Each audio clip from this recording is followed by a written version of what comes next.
to wait for the jingle to end, you know. Bom dia. It's really a great pleasure to be here. I was here 2 days ago for the real estate event. I'll be here tomorrow for the travel event. Brazil is an exciting place to me. I've been here 12 times in the last 5 years, and I realized a lot of changes that are happening here. And I was looking at yesterday at a couple of facts. You probably already know that the per capita income in Brazil has doubled in the last 10 years. And 20 million people have been added to the mid-level of society, whatever that means, right? But, of course, the bus fares have gone back to normal, which is also good. But Brazil is an interesting place because if you consider, for example, what happened in Turkey when people had a problem with the building on a park that they wanted to keep, the Prime Minister of Turkey said that these people are using social media as a menace, a disease. And these people are essentially terrorists, you know, the ones protesting. While here in Brazil, the same thing happened. What happened? We have a giant conversation about all these things, and it's completely different, the reaction to what people are doing with media and technology. Not to say that the problem is solved by just having a conversation. You know better than I do what that means. But basically what we're seeing here is, I think it's a really, really important distinction, is how you embrace and use technology. Technology is a key driver of prosperity. Everybody knows that, and this is why all governments, of course, are interested. 10% of broadband brings 1% growth of GDP, and that's a global fact. It will probably end eventually, you know, can't go on forever. But an interesting stat. So today I'll talk to you about the future of technology and what's coming. You can find my slides later on at futurewithgerd.com, my website, Gerd Cloud, which is a place where you can download all of my free books, and today's presentation is a Dropbox folder, and of course on my YouTube channel. So, what is a futurista? A futurista. Okay. I am not going to give you a prediction of the future. I'm not going to give you a recipe how to make lots of money in the future. I wish I knew. I would do it myself. I will try to sort of touch the future with you, to understand what's coming in 3 to 5 years. And I think there's a great Chinese saying that says, if you want to know the future, ask your children. And it's very true, because we're so busy looking at other stuff, like, you know, how to pay tomorrow's bill, that we don't look at the future. And that is a mistake. Right? Because if we don't take time to look at what's coming, you know, not 50 years from now, but 3 to 5 years from now, we can't get ready. And the speed, as you know, here in Brazil, right, especially, the speed is mind-boggling. The speed is increasing. It's not slowing down. The noise is increasing. The traffic, of course, is increasing. Right. So I will try to share some of those trends with you. Here's the video. The only thing we can be sure of about the future is that it will be absolutely fantastic. So, if what I say now seems to you to be very reasonable, then I'll have failed completely. Only if what I tell you appears absolutely unbelievable have we any chance of visualizing the future as it really will happen. So this is a guy, Arthur C. Clarke, 1941. I didn't get to meet him, unfortunately, but I'm going to try to be unreasonable with you today. I don't think it's about thinking about the future only, it's about feeling the future. Understanding means more than this part of the brain saying, you know, I can run the spreadsheets and know what to do. That's not true. Understanding goes beyond that. So, we have a saying with my company, it wasn't raining when Noah built the ark. When you look at the publishing business, the music business, it was quite clear 10 years ago it was going to rain. Right? Are they building an ark? Are you building an ark for companies? And we do this for many companies around the world, this sort of ark building exercise. So first point, we're moving into a completely digital society. Marshall McLuhan, the great philosopher, called this the global village. In fact, he was talking in 1971 about Facebook, and about Google+, and about Orkut, and about QQ, and Weibo, and Twitter, the global village. In a global village, you don't have peace and harmony and quiet, he said. You have considerable chaos and crossover of conversations. That's just part of a global village. So now we have to rethink when everything becomes digital, our movies, our advertising, our music, our money, our education, our health records. Some very scary stuff there, of course. As we know, I'll talk about that a little bit later. We have to rethink how we do business. We are no longer in a power position. If you were a telecom company, some of you have the pleasure of being involved with telecommunications. 10 years ago, you could do whatever you want. Nobody could complain, you just cut them off. Right? I mean, in Switzerland, where I live, Swisscom was a state company. There was no competition. Result was we paid the highest telecommunication prices in the world until 4 years ago. So now we have to rethink the digital default really means everything has to be looked at with a digital native approach. You know, starting with the internet like water, like electricity, like air. This is where we're going in 5 years. The internet will be just as available as air. Hopefully in Brazil as well. So we have, as part of this, the total convergence of devices, of media, of telecom, and of social. So if you're in the telecom business, you're in the media business. If you're in the media business, you're in the device business. Right? You're sitting together. If you're involved with YouTube, what business are you in? Are you in the search business? Are you in the media business? Are you in the advertising business? It's interdependent. And we have things like social television, where people are interacting with the television and with the producers and other viewers through a second screen device. It's a fantastic opportunity for television companies to get closer to the user. In fact, I think this is the saving grace for television, that you can actually interact at the same time. So, everything that we know, pretty much everything, is becoming ICT, information communications technology, or content.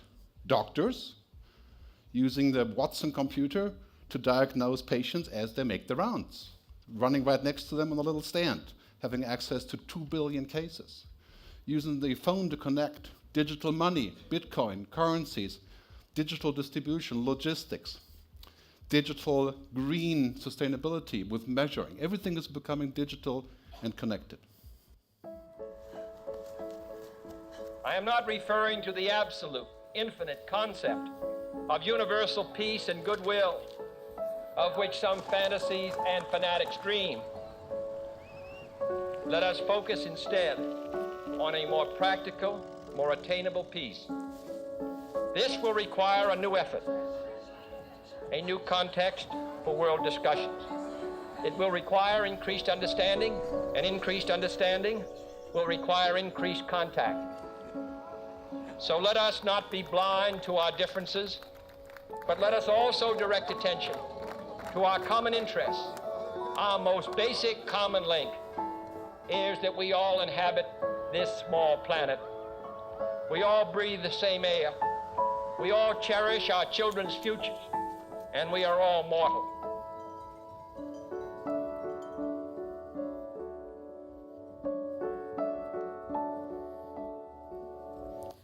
Now, this world is imminent, the world where everybody is connected. And I'm not saying there will only be benefits. I mean, clearly we have addiction and we have, data security and privacy. But when the world is connected, and we can do things differently, and there are substantial benefits that come from this, I think it's really important that we get Brazilians connected at low cost, as quickly as possible. I mean, look at the complaints that you have about Brazilian infrastructure. That problem needs to be solved. I've suggested many times in the past in other countries that the internet should be tax-free for that reason. So just something to think about. A big opportunity that's also coming along with this is this interface of humans and machines. Again, also a scary topic, but think about this for a second. Artificial intelligence sounds fancy, right? When you're using Google Now or Google Maps, it uses artificial intelligence to predict what's happening because it has your data. When you go to Amazon to buy a book, Amazon says, buy this book, it's also good. That's artificial intelligence, right? So, but when we think this through in the next 5 years, we're going to have this thing called big data, which is, powerful streams of data coming together to define things and to give us intelligence in real time. Very powerful tools. I think they're going to drive economies. We're going to see interface revolutions, from typing on the computer to talking to Siri or to the Google search engine or to anything, voice control or Samsung TV, to blinking like a jet fighter pilot, right, to thinking. We're going to think and search. Right. or blink and search. That is the future. I mean, Ray Kurzweil, the Singularity leader, has an interesting quote. Search engines won't wait for you to ask for information. They will know you like a friend. Now, this is a challenge. Huh? I want them to know me like a friend, but not like a surveiller. So there's a challenge that how do we do this? But the benefit of that is, that we have a tremendous technology available to us that is going to blur the boundaries between, do we really want to go inside with this? So I'll leave you that question for a little bit later. But what is happening today is that these bubbles here are driving the entire future of business, technology, media, telecom, communications. Anything based on big data, what I call data is the new oil. You've heard this before, I hope. I'll talk more about that later. But all the neighboring things, intelligent software, artificial intelligence, robots, next generation interfaces, the Internet of Things. Sounds all like science fiction? It's all already here.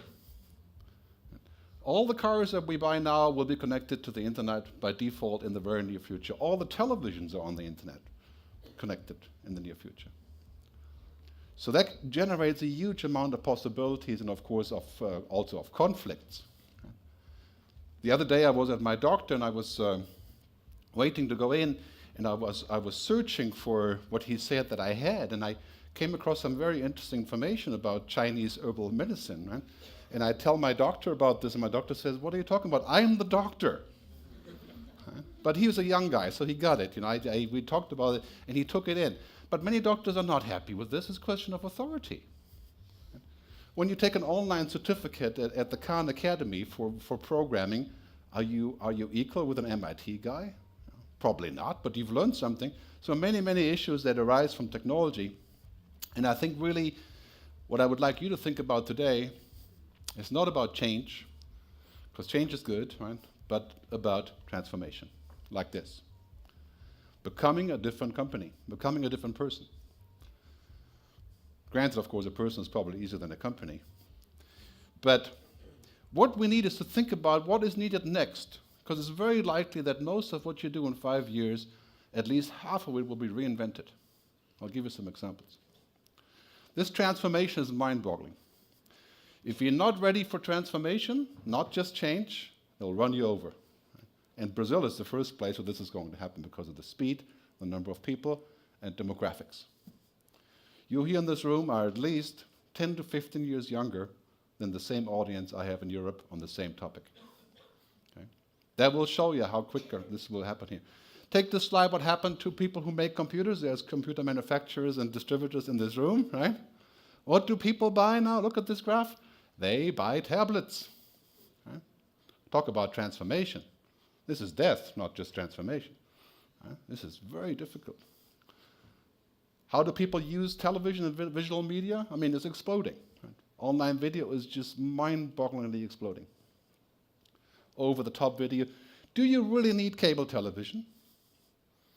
I leave you to the answer to this question, but at home, I don't need it. My wife wants to keep it because she wants to go through the channels.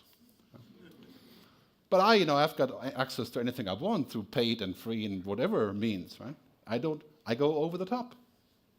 So there's a lot of questions here. We're going to see the great uncoupling of traditional couples that were strung together like computing and computers. We don't need computers to do computing.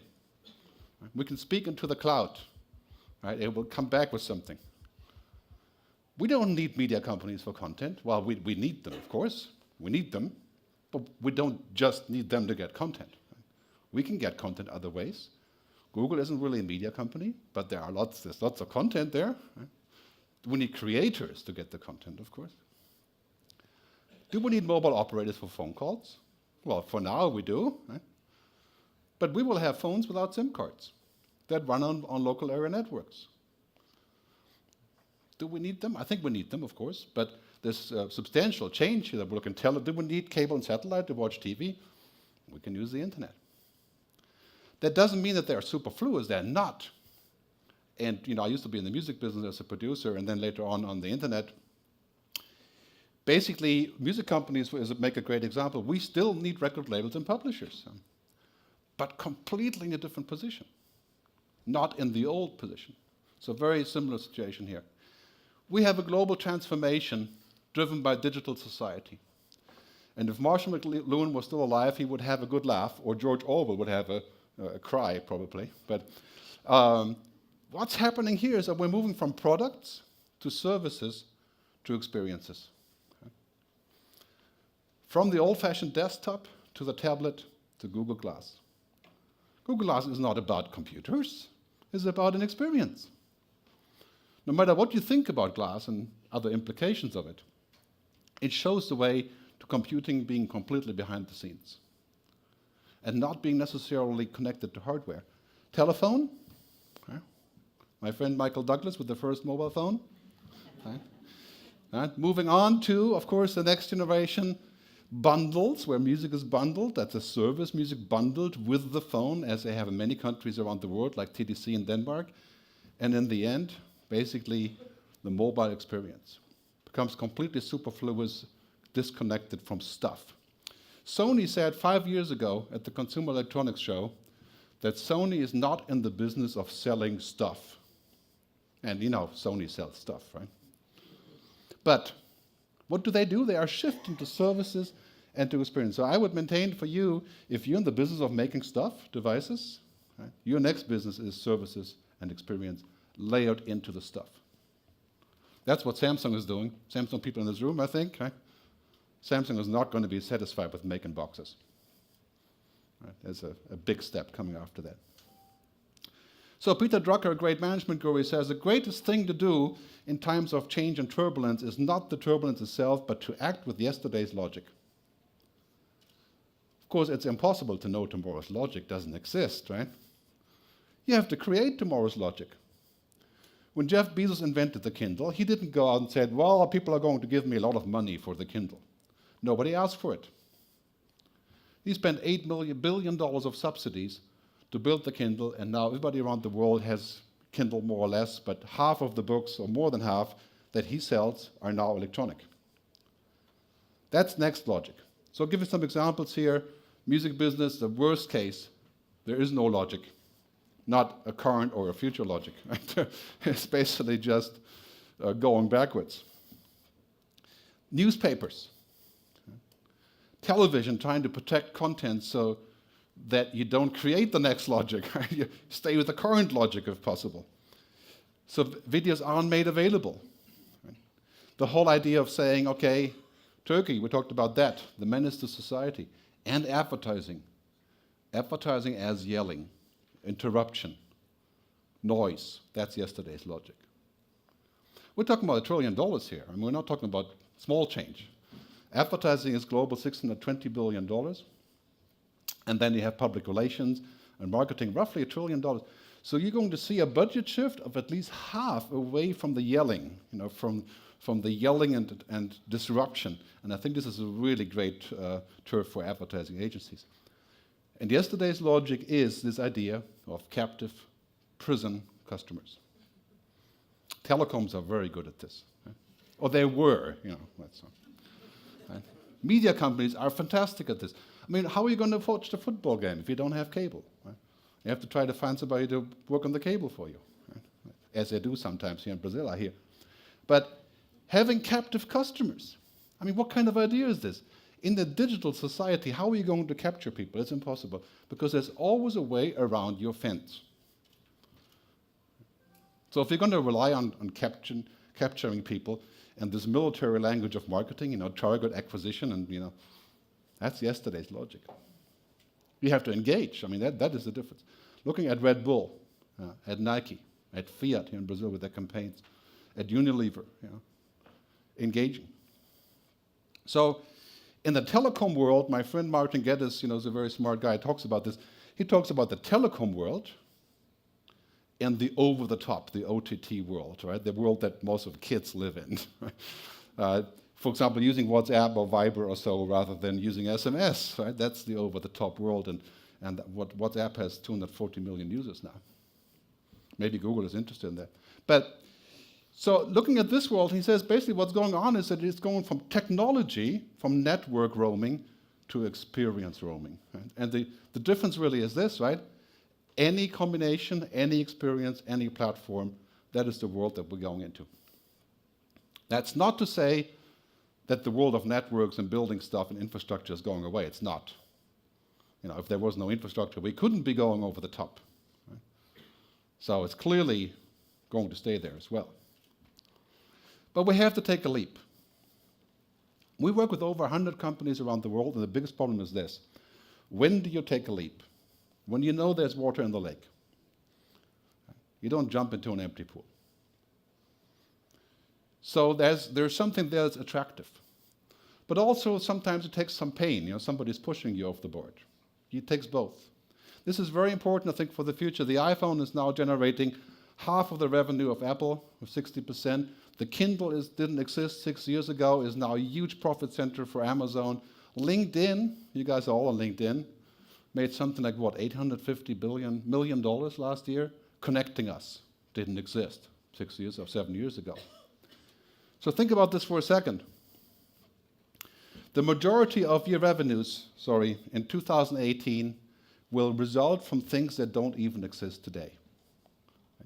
And those things we have to find.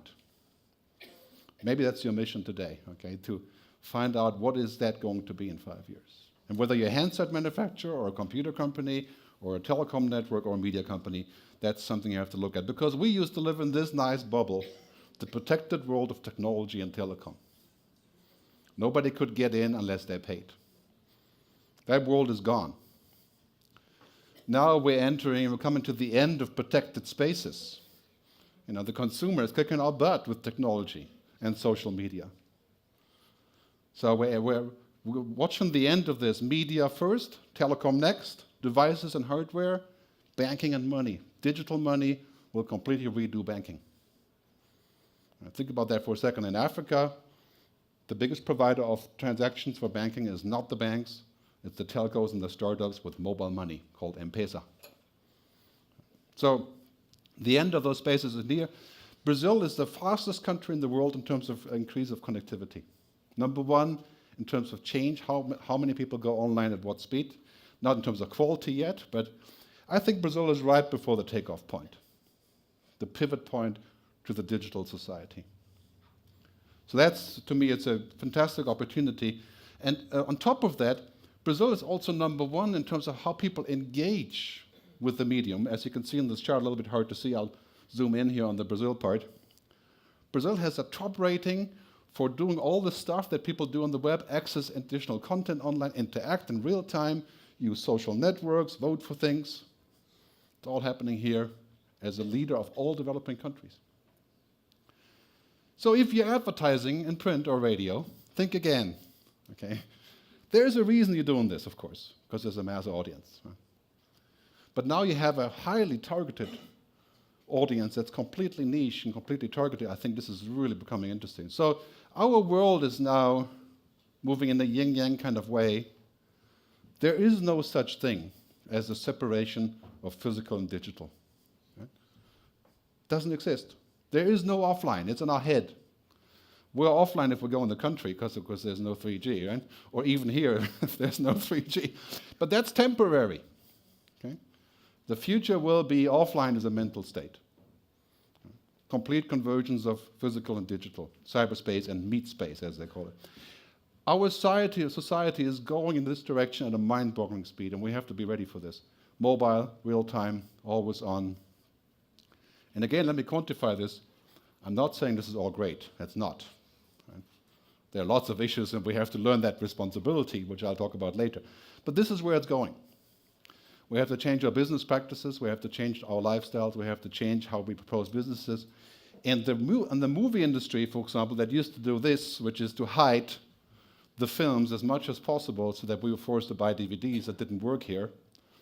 The movie industry is now changing tactic on a global scale and going from this idea of protection to the idea of engagement. And I can guarantee you, if in the media business, protection will not make you any money. It's guaranteed. Watch the music business. Right? It's engagement that makes money. And how do you engage? I mean, this, of course, in the digital society is about this. There's two things about this. If you're in the tech business, you're in the trust business. That's what it comes down to. People will give you their data. They will give you their money, they'll buy your devices, they'll do all these things. If you mess with that trust, you're dead. Okay? This goes for all of us, of course, and also for advertising. I mean, of course, if you fly a plane and it doesn't work, you crash, right? But if you work with a company that leaks your data, I mean, if Facebook would leak our data, rampantly around, we'd leave, be dead. So if you're in the tech business, you're in the trust business. Think about that when you do marketing. The only reason that people will buy your devices is because they trust you. There is a small reason that your device is also good, right? But it's really about brand, about trust. We have to reimagine our world of business going away from what I call an ego system, a top-down system that is driven by one person, see Apple, rest in peace, to an ecosystem. Right? A world that creates business models that are interdependent, that are interconnected. We have to reimagine telecom and technology. The content owners and the content producers are not the enemies of technology, and vice versa. Right? They belong together because they're on the same ecosystem. Device makers, content, advertising, telecoms, interdependence. If you refuse interdependence, you won't exist. Because you just that one lonely tree over here that's going to die. It's about figuring this out, how it works together. So very important here, I think, to think about the future of this. It's essentially this cycle, very important cycle of the top red level, media, entertainment, and content, and the lower level, technology, completely intertwined.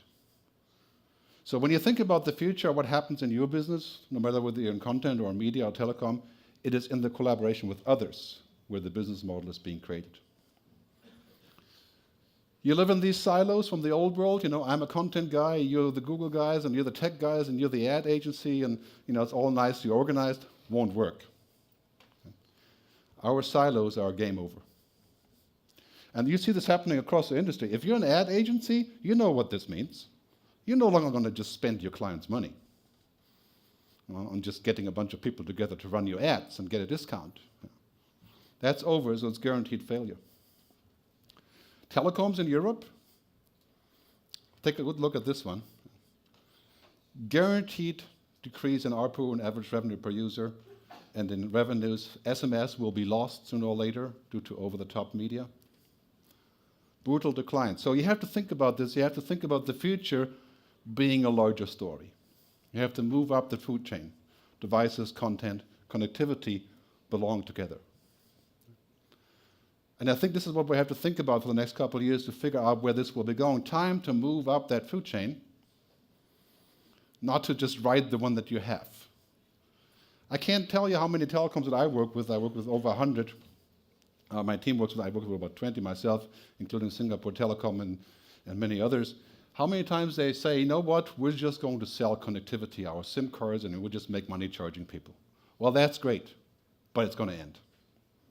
It's not enough. You have to take it a step further. Look at this research saying the biggest drivers of growth in content consumption, first international CEOs of media companies saying the first one is mobile devices, including smartphones and tablets. That's the biggest driver. What is the second? Improving broadband. I mean, it's obvious. And the business model is amazing. Think about 5 billion people connected by 2020. And the opportunities arising from this. In newspapers, we have learned already that the way to generate value is not to say that we have to put a paywall, put a coin in to get inside of the website like the New York Times does. It's not really working, however nice it is.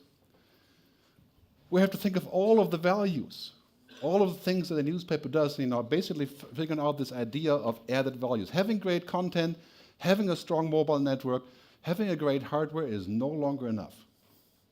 You have to add value. You have to find a way of saying, okay, take this example, The Economist, the only newspaper I subscribe to with money, not with attention. I pay $100 a year, not because I like their writing, but I wouldn't pay for that, straight out, because I can listen to it in the car.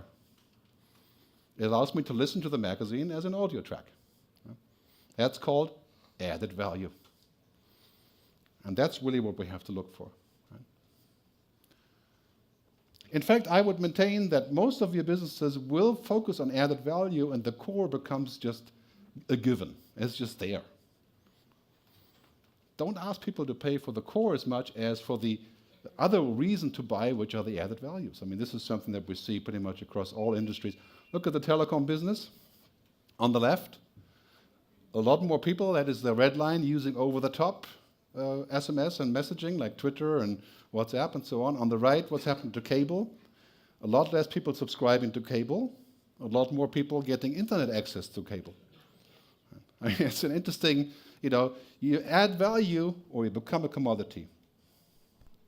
And this is a cruel lesson that I would sometimes call a digital Darwinism. Right? Basically, if you are a commodity, you'll be kicked out. If you can be dispensed with, you will be dispensed. That's because it's so frictionless. Right? So figuring out what that means, I think, is really a way forward. Look what Tesla did about this. The car company, I think they just launched in Brazil, right? I want to buy one, but it's just a slightly above my pay grade. But Tesla said, you know what? The reason to buy this car is cool, and it's using a computer, a tablet, to control the car. This is the added value. I mean, it's something that people love to play with this, and this is one of those examples that really does it. Reliance Telecom in India, you know what they say? They say, if you use us, WhatsApp and Facebook is free.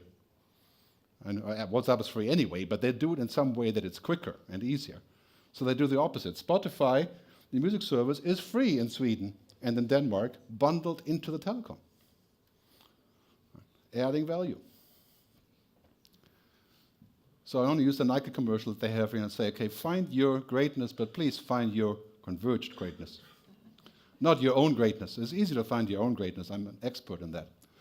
But about converged greatness, about what you do with others, I think this is where the new thing comes in. The thing formerly known as television.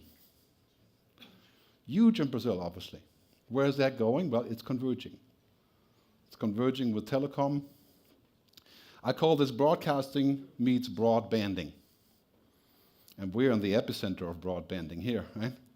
But what does that mean? There's new fantastic business opportunities of collaboration between the two, and of course of food chain conflict, of advertising money.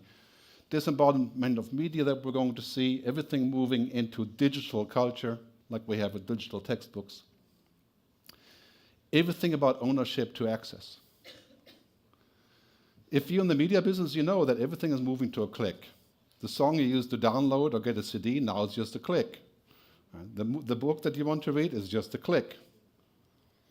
So that's a really powerful business model, I think, that will require quite a bit of convergence. And of course, we talked about that earlier. The real elephant in the room is mobile internet. Hard to believe in this country, because right now there's only 10% of Brazilians using the mobile internet because of connectivity problems. But in many countries, in the next 3 to 5 years, 50% of internet access will be mobile. And I would think that Brazil is going to catch up on that too. And it looks to me like all the trends are going in that direction of where this will be happening. Then we have this shift, in terms of power, consumer power. And I call this a shift from buyer beware to seller beware. The buyer used to control all the components of interaction and transaction. It's now the seller that controls this. And this is really for if you sell hardware and devices, this is obviously a tough future, as we can see here, with people connecting how much they use social media to find things. Brazil becoming the number 5 advertising market in the world. I think this is actually from 2012, because Brazil is already number 3 worldwide, surpassed this. The traffic share and trends, as we can see earlier in terms of mobile and tablets, that's quite obvious, comes down to this one thing: user control. Okay. You stand in the way of user control, you don't want to be there. It's about user empowerment. Jeff Bezos from Amazon has one motto that he approaches everything with, and that is really quite simple: customer delight. That's it. When they launched movies, they gave 7,000 free movies, HD streaming, to all of the users in the US that were premium customers for free, so that they would be delighted about the new offering. Can you give a present to your customers? Ask yourself that question when you go home today. What present can you give your customers to get them to be delighted and stay with you. That's the key. I think I have to come to the end pretty soon. Right? I'll just keep going here. But this idea of captive customers is the past. We really have to think about what that means for telecom and technology. And I think this is something, this consumer empowerment is something that we see on a global scale. I call this the people formerly known as consumers. And we know that from our own selves. We're very happy to be people formerly known as consumers. But as businesses, this is the question I have. Are you ready to serve? To serve. Right? This question, of course, also goes for politicians. Right?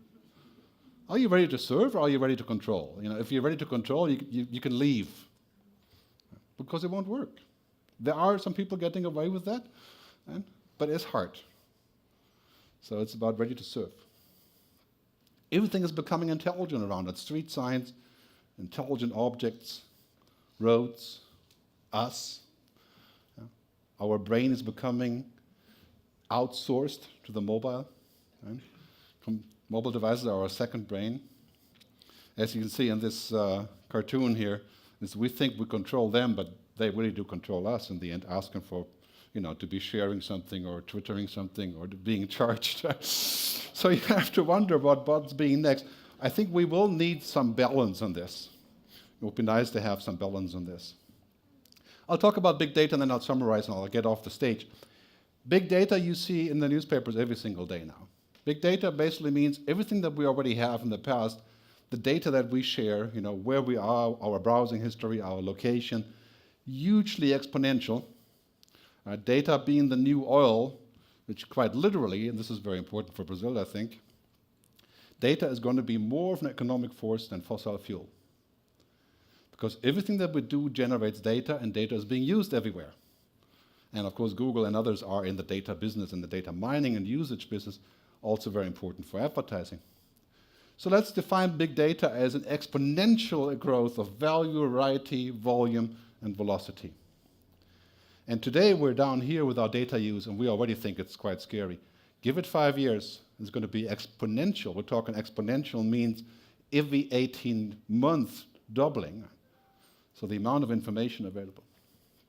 That will take quite a bit of responsibility and what I call big intelligence, big opportunities. For example, marketing and advertising will completely be changed upside down by data. And that's already happening, including, of course, prediction. Prediction is really, it's going to be a way of life in the very near future. So I can predict what you're going to buy based on your patterns. It's just a question of being there on the right time. And that could also, have some interesting side effects, but for example, as we see the internet becoming sort of a huge ocean of content, we'll have to figure out what to do about this and without being sucked into the digital funnel. And once you get everybody connected in Brazil, the next step is to figure out how to disconnect them so they can have some peace of mind sometimes. I think this is part of the natural process. So I would appeal to you also, if you're in the tech business, data and privacy regulation is absolutely crucial. You don't want our brain to get connected to international huge pipelines without any permission or any recourse. Right? And that's basically what's happening. So we have to look at this. I think this is a crucial topic. As you can see right now here is that people are already saying the US cloud computing industry may lose something like $35 billion because of the privacy issues. Recently discussed. No need to get into, but also an interesting opportunity in Brazil. We don't want this world, right? Just because we're on the internet. And I would propose to US technology companies and telecom companies, you have to make sure there's a balance, because otherwise people are worried. And we see this happening around us. I think this is a big mission also to look at. Because with great power comes great responsibility. And you have, as tech companies, tremendous power over our lives. I mean, this is addictive stuff. This is better than fill in the blank. Right? Okay? Fill in the YouTube censorship. But Voltaire said this, we have great responsibility with this. And this is really, I think, also important for business models. So talk about advertising, then I'll really get off the stage. Old kind of advertising was based on lies, yelling, the water can, interruption, noise. And it worked. despite all of that. But future advertising in the age of digital is going to look like this, right? Finding a door into people's mind. And not just the mind, but the heart. I mean, mind is one thing, but people don't buy things because of stats. Right? They love things, they buy them, right? So you want to look for advertising in the future is about that. How do you find the door to people's minds and hearts, right? How do you become a magnet, right? How do you become attractive? That people will buy you over somebody else. And most of that will be social, local, mobile, solo-mo, as people say. Great opportunity, I think, for the future. So the question I have for you, are you ready? Are you ready for this future? If you're not ready, don't worry. You can be ready tomorrow. Right? Just have a mental shift, and I'll give you a couple hints. And then, first, don't be an empire. Empires are Roman. Empires are not going to work here. Be a network. You can be a big wheel in this global brain, right? But you can't be the brain, except for maybe 1 or 2 companies that have tried and are still trying. Okay, a summary. Point 1. The digital default requires rethinking. Think of the world in a digital way. That is a different world, requires transformation. Think about what you want to be in 5 years. Move up and across the food chain. If you're a telecom company, you got to think about content. If you're a device maker, you got to think about advertising. Right? If you're a media company, you have to think about technology. Old logic is deadly. If you use yesterday's logic to come out with tomorrow's business plan, you will certainly fail. And I mean, this is obvious all around us here. Right? For example, in the publishing business, what's happening, the old logic, basically making it scarce when it's not, won't work. Media is moving from ownership to access. Social, local, mobile, cloud, video. That's it. You can pray that tonight, social, local, mobile, cloud, video, and you have a good summary of the day. Okay. Data is the new oil. And we're all in the data business now, in one way or the other. This is also something to be very careful about. Trust and technology are intertwined. If you're in the tech business, you're in the trust business. Nobody will buy or use your stuff without trust. Keep that in mind. It's not about how cool it is. That only works for a week. After that, it's about trust. And adding new values. But I did skip the beginning from my favorite author here in Brazil, Paulo Coelho, who says, sometimes happiness is a blessing, but normally it's a conquest. Okay, so I think you have to look at this as a conquest. Thanks very much for your time, and I wish you a good day, and please feel free to tweet or do whatever to reach me and go to my cloud to pick up my stuff if you like. Thanks very much.